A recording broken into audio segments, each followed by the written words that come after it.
आधार या संस्थेशी सातारामध्ये आल्यानंतर प्रत्यक्ष या इथे भूमिपूजन झालं ते बरोबर 1 वर्षापूर्वी झालं.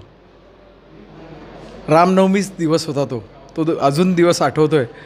हे एक पूर्ण मारहाण होतं, पण आज त्याची अवस्था 1 वर्षाच्या आत एकदम चित्र पलटून गेलेलं आहे. आधार या संस्थेची इतर बदलापूर आणि नाशिकच्या दोन्ही संस्थांना मला भेट द्यायचा असं संबंध आला आणि सक्षम या संस्थेमार्फत आम्ही या आधारच्या अनेक मोठमोठ्या इव्हेंट्स करता स्वतः येत असतो आणि त्या इव्हेंटमधनं असं जाणवतं की आधार हे खरोखर सगळ्यांना आधार देणारीच अशी संस्था आहे आणि याच्यातनं हे सातारा युनिट चालू होतं आहे. बरोबर रामनवमीलाच किती आज चांगला योग आहे की रामनवमीच्या निमित्ताने आज आधार ही संस्था सुरू होती आहे.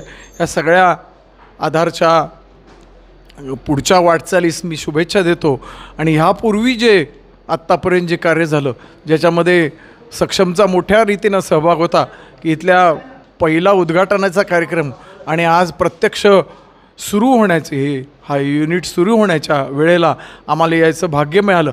याबद्दल खरोखर सक्षम या सातारा संस्थेतर्फे मी आधारचे सगळ्यांना शुभेच्छा देतो.